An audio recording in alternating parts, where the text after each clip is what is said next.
Question, define pharmacy, what are the branches of pharmacy.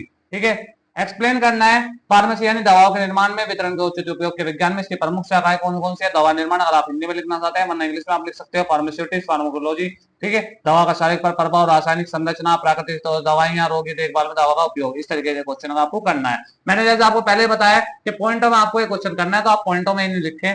दूसरा question आ जाता है, define prescription, what are the parts of prescription, यानी कि आपको जो डॉक्टर पर्चा लिखते हैं उस पर्चे को आप कैसे देखते हैं, किस प्रकार से लिखा जाता है, क्या क्या उस पर लिखना होता है। तो सबसे पहले लिखनी होती है डेट। ठीक है जी, फिर आरएक्स सिंबल, दवा का नाम और उसकी मात्रा, निर्देश क्या होता है, मरीज के निर्देशांक क्या होते हैं। ठीक है, और फिर डॉक्टर के होते हैं सिग्नेचर। तो वहां पे एक क्वेश्चन आपको बहुत ही इंपॉर्टेंट क्वेश्चन और इजी क्वेश्चन में से मानता हूँ, बहुत इजी क्वेश्चन हो जाता है। ठीक है, और आप पढ़ के जाते हैं। सीधा क्वेश्चन आता है, what is the posology explanation factors affecting of posology, यानी पोजोलॉजी का क्या अर्थ है और इसे हम कैसे पढ़ेंगे। तो पोजोलॉजी का अर्थ है दवा की खुराक का अध्ययन, यानी जिसमें हम दवा की खुराक, यानी जिसमें हम पता लगे कि कितनी उम्र के बच्चे को कितनी खुराक देनी चाहिए, कितनी एमजी में देनी चाहिए, वो सब इसमें हम पढ़ते हैं। तो इसमें हम ये डाल सकते हैं उम्र, वजन, लिंग, रोग की तीव्रता, सहनशीलता व जलवायु।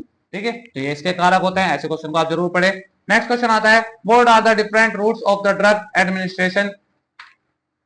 तो ये मुख्य दो रूप का होता है, पहला आता है मुंह से, ठीक है जी, एक्सटर्नल रूट। ठीक है जी, और दूसरा आता है इसका पार्टिसिपल रूट IV पोर, यानी पोर में, IM में और SC में, यानी त्वचा पर और आंखों में आदि में।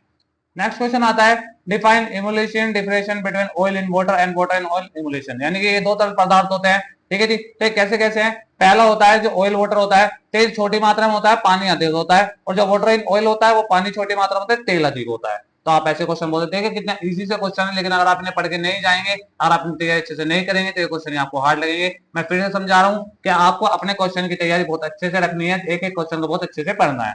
ठीक है जी, नेक्स्ट क्वेश्चन आता है, define separative give the advantage. तो ठोस दवा होती है जो मलाशय योनि में डाली जाती है, इसके एडवांटेज क्या है, मुंह से नहीं देना पड़ता, पहली बात तो इसे मुंह से नहीं दे सकते आप। दूसरी बात होती है उल्टी वाले मरीज के लिए उपयुक्त होती है, जिसको उल्टी ज्यादा आती है होता है।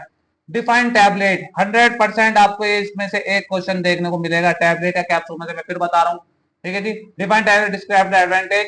तो टैबलेट एक ठोस खुराक के रूप है जिससे निकला जाता है, ये ले जाने में आसान होती है, सटीक मात्रा में ली जाती है, लंबे समय तक सुरक्षित होती है। तो आप ऐसे क्वेश्चन जरूर करें। What is the difference between syrup and acceleration, आपको डिफरेंस बताना पड़ेगा।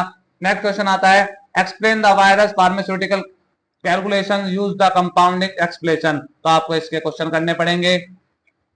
नेक्स्ट क्वेश्चन आता है, define incombinatory types of the incombinative with example. जब दो दवाई मिलकर दी जाती है लेकिन उसका प्रभाव बदल जाता है, नुकसान नहीं होता है, उसे इनकॉम्बिनेटिव कहते हैं। टाइप्स ऑफ फिजिकल आ जाता है, केमिकल आ जाता है। ठीक है, इस तरीके से क्वेश्चन आते हैं। What are appointment moment of type. तो चिकने अर्थात ठोस पदार्थ जो उपयोग होते हैं, जैसे कि आप